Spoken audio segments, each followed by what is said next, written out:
কেউ যদি মনে করেন আমার ছেলে বড় কামেলদার ছেলে, আমি পার পেয়ে যাব, সেটাও ভুল। কেউ যদি মনে করেন যে আমার অমুক বাবা তমুক বাবা, এই বাবা সেই বাবা, বাবারা বাজারে বাজারে হাটে বাজারে বিভিন্ন জায়গায় গান গায়, বাবারা পার পার করে দিবে, কোনো বাবার 14 গোষ্ঠীর ক্ষমতা নাই যে কেউ জান্নাতের টেন্ডার নিয়েছে, যে কেউ কাউকে জান্নাতে নেওয়ার ক্ষেত্রে কোনোভাবে সে কিছু করতে পারবে যদি আল্লাহ সাহায্য না থাকে।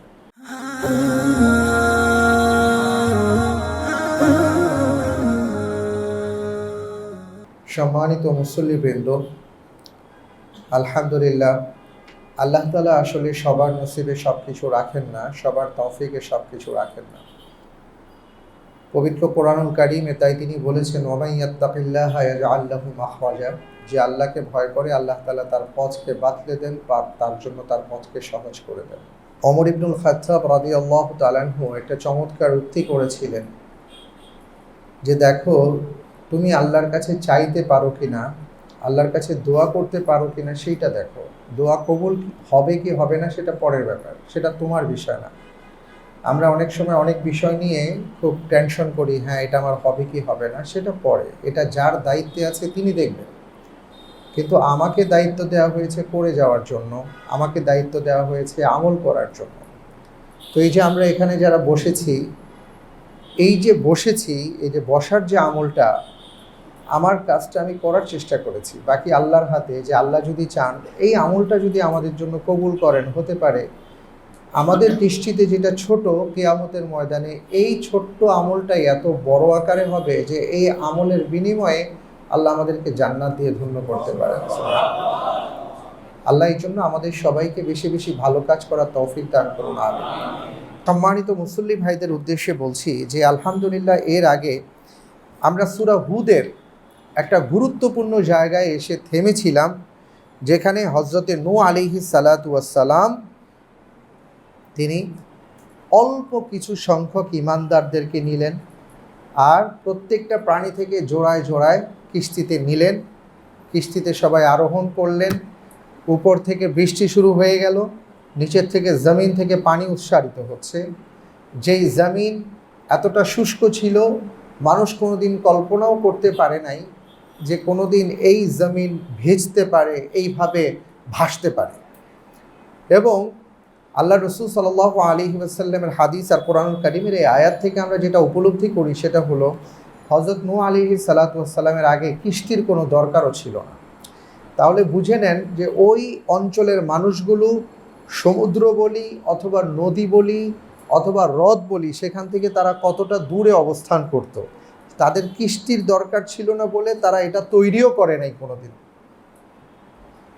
কোন পরিবেশ থেকে আল্লাহ তাআলা নূহ আলাইহিস সালামকে বললেন যে আপনি এটা এইভাবে তৈরি করেন, এবং আল্লাহ তাআলা বললেন যে আমার চোখের সামনে। অর্থাৎ আল্লাহ রব্বুল আলামিন যেইভাবে জিবরাইল আমিনের মাধ্যমে বলে দিয়েছেন, যে নকশাটা দিয়েছেন, সেইভাবেই নকশাটা তৈরি করা হয়েছিল। তো এই জন্য কোনো সময় কোনো বিপদকে এমন মনে করতে হয় না যে অসুবিধা নাই, এটা হয় নাই, আমাদের এখানে কোনো দিন হয় নাই, কোনো দিন হবে না।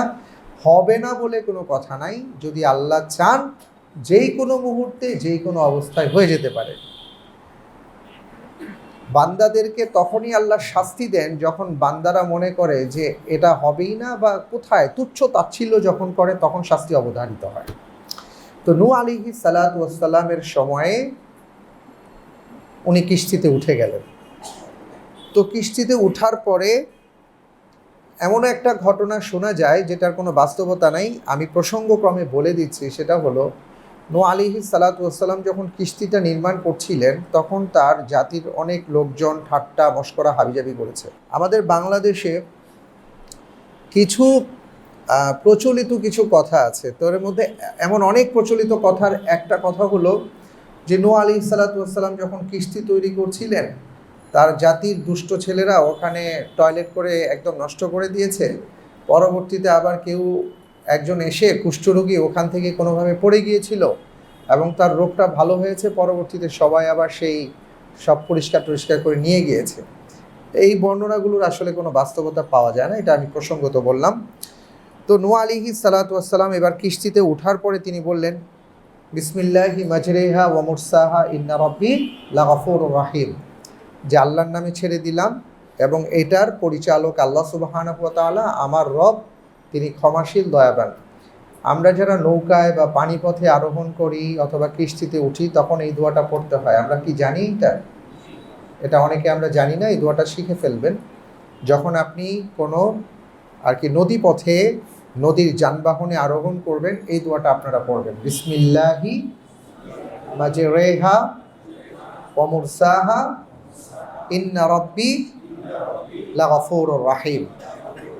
এই দোয়াটা শিখে ফেলবেন। আর তাছাড়া অন্যান্য যানবাহনে চললে দোয়া করতে হয় সুবহানাল্লাযী সাখখারা লানা হাযা ওয়া মা কুন্না লাহু মুকরিনিন ওয়া ইন্না ইলা রাব্বিনা লামুনকালিবুন। ইনশাআল্লাহ পথের মধ্যে আল্লাহ আপনাকে হেফাজতে রাখবেন, রাসূল সাল্লাল্লাহু আলাইহি ওয়াসাল্লাম বলেছেন। তো এইবার কি হলো, কোরআনুল কারীমের মধ্যে আল্লাহ তাআলা বর্ণনা করছেন, আউযু বিল্লাহি মিনাশ শাইতানির রাজীম, বিসমিল্লাহির রহমানির রহিম, وقال اركبوا فيها بسم الله مجريها ومرساها إن ربي لغفور رحيم وهي تجري بهم في موج كالجبال ونادى نوح ابنه وكان في معزل يا بني اركب معنا ولا تكن مع الكافرين قال سآوي إلى جبل يعصمني من الماء قال لا عاصم اليوم من أمر الله إلا من رحم وحال بينهما الموج فكان من المغرقين وقيل يا أرض ابلعي ماءك ويا سماء أقلعي وغيض الماء وقضي الأمر واستوت على الجود وقيل بعدا للقوم الظالمين صدق الله العظيم। হযরত নূহ আলাইহিস সালাতু ওয়াস সালামের নৌকাটা যখন এবার ভাসছে, আল্লাহ রাব্বুল আলামিন বর্ণনাটা দিচ্ছেন এইভাবে, ওয়াহিয়া তাজরি বিহিম ফি মাউজিন কাল জিবাল। নৌকাটা যখন ভাসছে এক একটা ঢেউ পাহাড়ের মতন আছড়ে পড়ছে। পাহাড়ের মতন ঢেউ, এটা যদি আমরা বলি, আমাদের বাংলাদেশে যারা নদী দেখেছেন, আমরা তো সমুদ্রে পথে চলতে পারি না, নদীটাই দেখেছি। মনে করেন এই যে মেঘনা আর কি বলে এটা পদ্মার যে মোহনাটা আছে, এখানে একটা ঢেউ খেলে সব সময়। আমার নিজের অভিজ্ঞতার আলোকে বলি, যেহেতু আমি ওই অঞ্চলের মানুষ, শরীয়তপুরে যাতায়াত করতে গেলে লঞ্চে যেতে হয়, তো দেখা যায় যে ওই অঞ্চলটা দিয়ে যখন মোহনাটা ক্রস করা হয়, তখন আস্তিক বলেন, নাস্তিক বলেন, আর মুসলিম বলেন, অমুসলিম বলেন, সবাই শুধু আল্লাহ আল্লাহ বলতে থাকে এক বাক্যে। ওয়াইদা মাসান নাস দুররুন দাআনা, আল্লাহ রাব্বুল আলামিন বলেন যে যখন মানুষ বিপদে পড়ে তখন আমাকে ডাকে তখন তার সমস্ত ওই অহংকার, অহংবোধ, ক্ষমতা সব লোপ পেয়ে যায়। তখন একমাত্র আল্লাহ, আল্লাহ বাঁচাও, আল্লাহ রক্ষা করো। এটা আমার নিজের চোখে দেখা, যে এই চাঁদপুরের এদিক দিয়ে গেলে এই চিৎকারটা সব লঞ্চে শোনা যায়। তো এটার যে ঢেউ, এই ঢেউটা আসলে কোনো ঢেউই না। আল্লাহ রাব্বুল আলামিন বলছেন কাল জিবাল, ঢেউগুলা ছিল পাহাড়ের মতন উঁচু উঁচু, অর্থাৎ বড় বড় বিশাল বিশাল যে কার্গো জাহাজগুলো হাজার হাজার কার্গো নিয়ে যখন এই এক দেশ থেকে আরেক দেশে যায়, মাঝে মাঝে দেখা যায় এরা ঢেউয়ের কবলে পড়ে। তখন বোঝা যায় যে পাহাড়ের মতন ঢেউ কাকে বলে। আমি কয়েকদিন আগে একটা দেখছিলাম, আর এই আয়াতটা আমার মনে পড়ছিল যে আল্লাহু আকবার, আল্লাহ তাআলা যে পাহাড়ের মতন ঢেউ বলেছেন, এটাকে দেখে আমি যা বুঝতে পারছি যে এর চাইতে আরও ভয়াবহ ছিল সেই ঢেউ, কারণ আল্লাহর বর্ণনায় পাহাড়ের মতো। তো রব্বুল আলামিন বললেন যে ফি মাউজিন কাল জিবাল, কী পরিমাণ তাহলে পানি হয়ে গেল পুরো অঞ্চলটা। ওয়ানাদা নূহন, এর মধ্যে নূহ আলাইহিস সালাতু ওয়াস সালাম লক্ষ্য করলেন, আল্লাহ এইভাবে পরিচয় দিচ্ছেন, ওয়ানাদা নূহুন ইবনাহু ওয়া কানা ফি মাযিলিন। নূহ আলাইহিস সালাতু ওয়াস সালামের এক ছেলে ছিল, কয়েকজন ছেলে ছিল, এর মধ্যে একটা ছেলে ছিল যে অবাধ্য। যে দিন কবুল করে নাই, তার বাবার দিনটাকে সে কবুল করে নাই। আল্লাহু আকবার, আল্লাহু আকবার। তো সেই ছেলে সে কিস্তিতে উঠে নাই। তো নূহ আলাইহিস সালাতু ওয়াস সালাম তাকে দেখলেন, দেখে বললেন, ইয়া বুনাইয়া আরকাম মা'না ওয়ালা তাকুম মা'আল কাফিরিন, বাবা তাড়াতাড়ি আসো, নৌকায় উঠো, কাফেরদের সাথে থেকো না, তাড়াতাড়ি উঠো। ছেলে কি বলল সেটাও আল্লাহ সুবহানাহু ওয়া তাআলা আয়াতের মাধ্যমে আমাদেরকে জানিয়েছেন। সাআওই ইলা জাবালিন ইয়াসিমুনি মিনাল মা, না বাবা, তোমার ওই নৌকায় আমি উঠবো না। আজকে যারা বাবারা আছেন, এখানে অনেক বাবা আছেন, অনেক ছেলেরা আছেন। বাবারা যখন ছেলেদেরকে কোনো কথা বলে, কোনো ক্ষেত্রে বোঝাবার চেষ্টা করেন, তো ছেলেরা ভাবে বাবার বয়স হয়েছে, বাবা বুঝে না, বাবা এখনো সেকেলে রয়ে গেল, এখনো ওল্ড রয়ে গেল, আমরা মডার্ন যুগের ছেলে পেলে, আমাদের সাথে ওনাদের মিলবে না, ওনারা যুগের সাথে তাল মেলাতে পারে না। তো এই ছেলে সে একই কাজ করছে, সে যুগের সাথে তাল মেলাবার চেষ্টা করছে। সে ভাবছে আমার বাবা বুড়ো মানুষ, বয়স হয়েছে, কি বুঝে এমন, সে বলতেছে তার নৌকার মধ্যে উঠার জন্য। এটা কোনো কথা হইল? তো ছেলে বলতেছে সাআউই ইলা জাবালিন ইয়াসিমুনি মিনাল মা। আরে ধুর, কিসের নৌকা? ওই যে পাহাড় দেখতে পাচ্ছেন, পাহাড়ের চূড়ায় উঠবো। পাহাড়ের চূড়ায় উঠে গেলে এই ঢেউ আমার কিছু করবে না। কারণ ছেলের তো এই নলেজ ছিল না, এই জ্ঞান ছিল না। যেই ঢেউগুলো সে দেখতে পাচ্ছে, যেই কোনো মুহূর্তে, কিছুক্ষণের মধ্যে এই ঢেউ এসে পাহাড় পর্যন্ত যে তলায় দিবে, এটা তো ছেলে জানে না, ছেলের জ্ঞান নাই। এই জন্য ছেলেদেরকে বলবো, যখন মা বাবা কোনো কথা বলেন, যুগের এই বিষয়গুলোকে সামনে নিয়ে মা বাবার কথাগুলোকে ফেলে দেবার চেষ্টা করবেন না।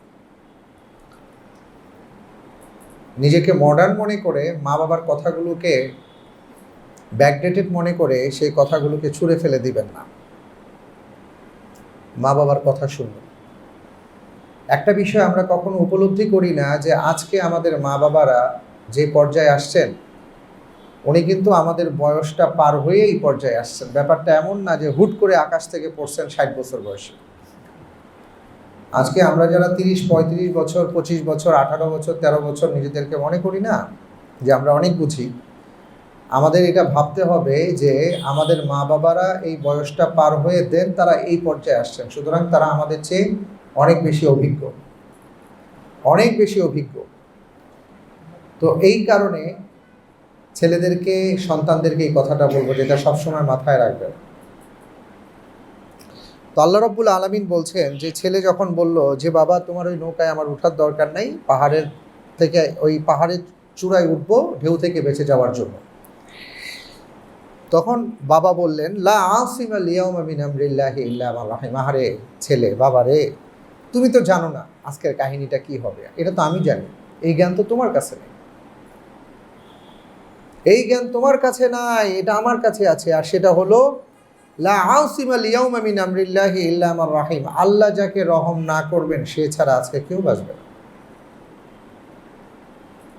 কিন্তু ছেলে বাবার কথা বিশ্বাস করে না। আল্লাহ রাব্বুল আলামিন বললেন ওয়াহালা বাইনাহুমাল মাউজ। এই কথোপকথনের মাঝখান দিয়ে ধুম করে একটা বিশাল ঢেউ আসলো। ফাকানা মিনাল মুগরাকিন। ছেলে এবার ডুবে যাচ্ছে। এই আয়াত যেটা বলে সেটা হলো ছেলে সুঠাম দেহের অধিকারী ছিল। পাহাড়ের চূড়ায় ওঠা কিন্তু চারটিখানি কথা না, সবাই উঠতে পারে না। তো ছেলের মধ্যে সুঠাম দেহের একটা অহংবোধ ছিল। তার মনের মধ্যে ছিল যে আমার বয়স কম, আমি যুবক, আমি চাইলেই উঠে যেতে পারবো, আমি চাইলেই চূড়ায় উঠতে পারবো, আমি সাঁতার জানি, আমার কোনো সমস্যা হবে না। কিন্তু আল্লাহর আযাব যখন নেমে আসে, আল্লাহর গজব যখন নেমে আসে, সে যেই হোক না কেন, যত বড় ক্ষমতা থাকুক না কেন, যত শক্তি থাকুক না কেন, যত পাওয়ার থাকুক না কেন, শরীরের যত শক্তি থাকুক না কেন, এটা যে নিমিষে শেষ হয়ে যাবে, এটা অনেক সময় এই ছেলের মতন আমরা উপলব্ধি করতে পারি না। এই উপলব্ধিটা আমাদেরকে নিয়ে আসতে হবে। এবং আল্লাহ সুবহানাহু ওয়া তাআলা বললেন যে মুহূর্তের মধ্যে ঢেউ এসে তাকে ডুবিয়ে দিল। আল্লাহু আকবার। এইভাবে চলতে লাগলো, চলছে তো চলছে,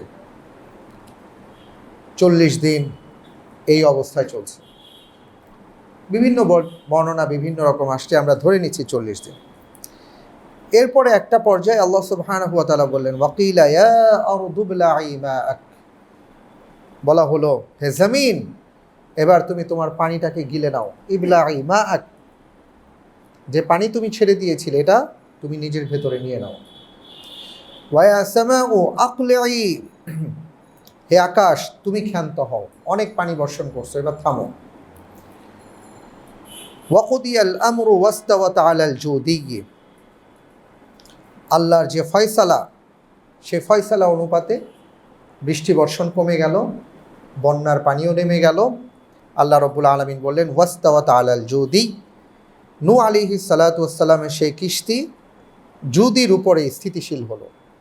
একটা পাহাড় ছিল যেটার নাম ছিল জুদ পাহাড়, সেই পাহাড়ের উপর থেমে গেল। আর ধ্বনিত হতে লাগলো ওয়াকিলা বু'দাল লিল কওমিজ জালিমিন, জালেম সম্প্রদায়ের লোকেরা নিঃশেষ হয়ে গেছে, দূরে সরে গেছে।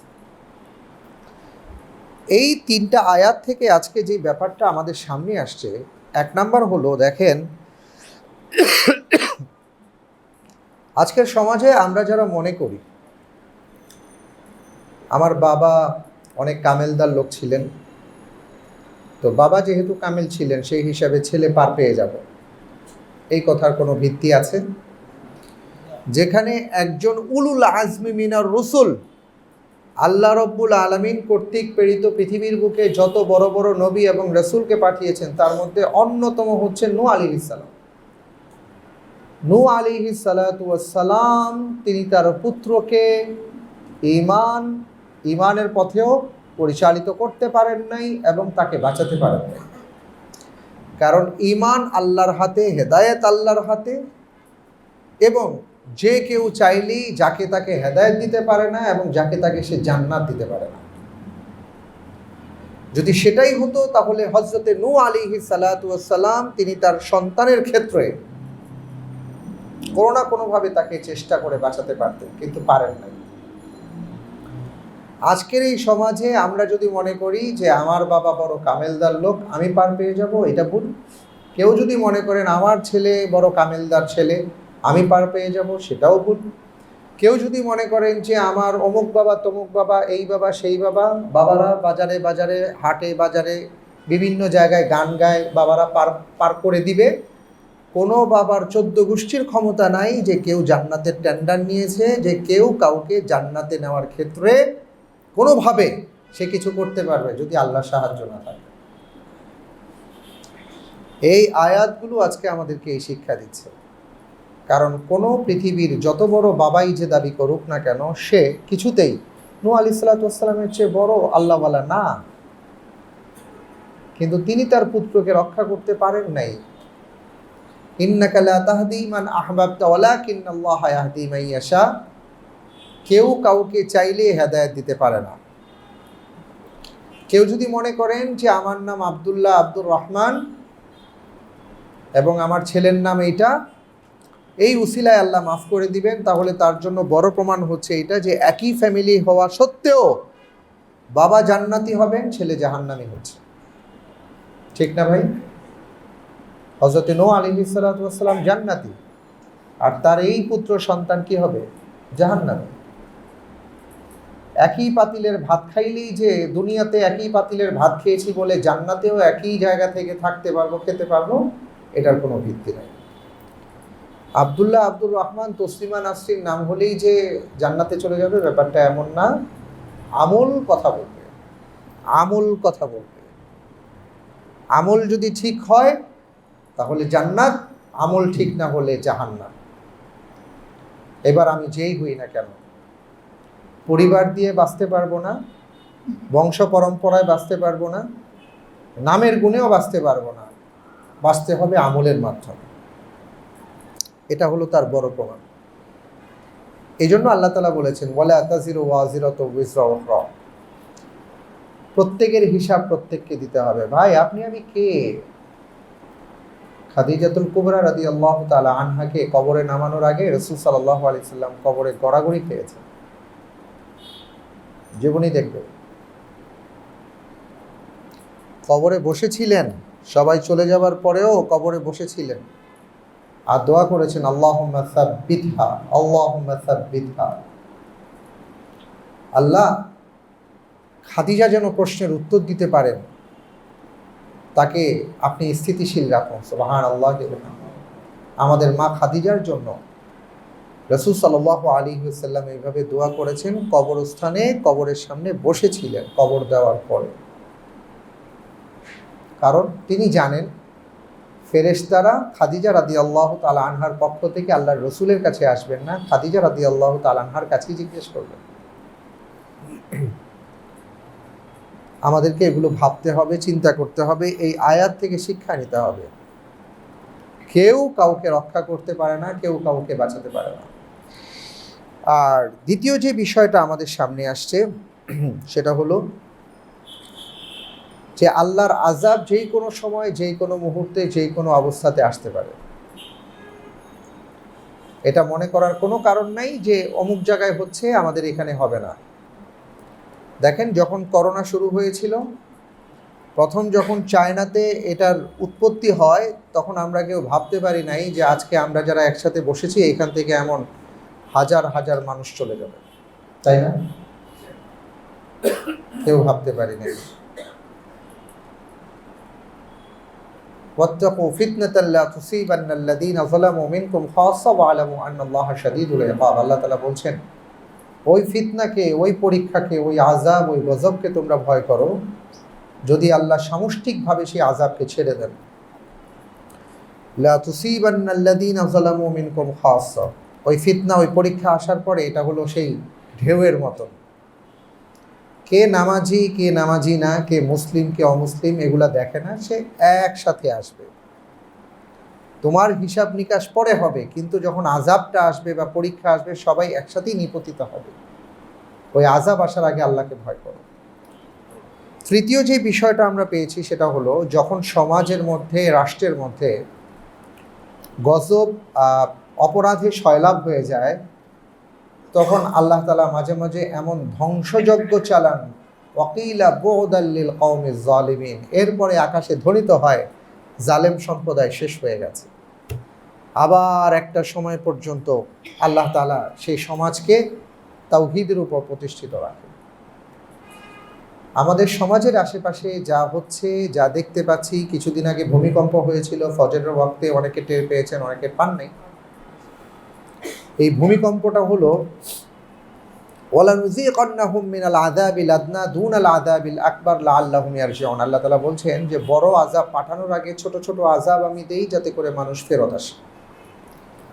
আমরা যদি এখনও ফেরত না আসি, এখনও বুঝতে না পারি, আমরা যদি মনে করি যে ওই অমিক্রন যা শুরু হয়েছে ওইটা ওদিকে আছে, বাংলাদেশে আসবে না, সুতরাং চলো কক্সবাজারে গিয়া যা খুশি তাই করি। আগামী ডিসেম্বর আসতেছে, ডিসেম্বরে উদযাপন করব বর্ষ। হ্যাঁ, আমরা তো বর্ষ উদযাপন করতে আর বিদায় জানাতে যা করি, আমরা না পারলাম ময়ূর হইতে আর না পারলাম কুকিল হইতে, আমাদের অবস্থা কাকের মতন হয়ে আছে। এদিকেও না সেদিকেও না। যারা খারাপ, আমরা যাদেরকে খারাপ মনে করি, খারাপেরও একটা সংজ্ঞা আছে। ওরা খারাপ কাজটাও করে নৈতিকতার সাথে, ওদেরও একটা নৈতিকতা আছে। কিন্তু আমাদের দেশে যখন আমরা খারাপ কাজ হতে দেখি বা কেউ করে, আমরা নীতি, নৈতিকতা, গ্রামার মানি না। এই কথাগুলো এই জন্য বলছি যে দেখেন, আমরা যে খুব ভালো আছি ব্যাপারটা এমন না। আমরা একেবারে এমন একটা ঝুলন্ত সেতুর উপর দাঁড়িয়ে আছি, যেই কোনো মুহূর্তেই সেতু থেকে আমরা ছিটকে পড়তে পারি। নূহ আলাইহিস সালামুর জাতিকে যেভাবে আল্লাহ ধ্বংস করে দিয়েছেন, সেই এমনভাবে অনেক জাতিকে আল্লাহ ধ্বংস করছেন। সুতরাং আমরা যদি মনে করি যে আমাদের কিছু হবে না, ওইটা অমুক জায়গায় তমুক জায়গায় হয়েছে, তাহলে অপেক্ষা করতে হবে, সেটা আমাদের দিকে ধেয়ে আসতেছে। আল্লাহ তাআলা আমাদের সবাইকে বোঝার তৌফিক দান করুন, আমিন। সকল ধরনের ফিতনা, পরীক্ষা, আল্লাহ রব্বুল আলামিন কর্তৃক যে সকল আযাব, এগুলো থেকে আমাদেরকে হিফাজত করেন এবং পাশাপাশি আমাদেরকে আমলের সাথে থাকার, চলার এবং ঈমানের সাথে থাকার তৌফিক দান করেন। আমিন। সুবহানাকাল্লাহুম্মা ওয়া বিহামদিকা আশহাদু আল্লা ইলাহা ইল্লা আনতা আস্তাগফিরুকা ওয়া আতুবু ইলাইক। ওয়াসসালামু আলাইকুম ওয়া রাহমাতুল্লাহি ওয়া বারাকাতুহু।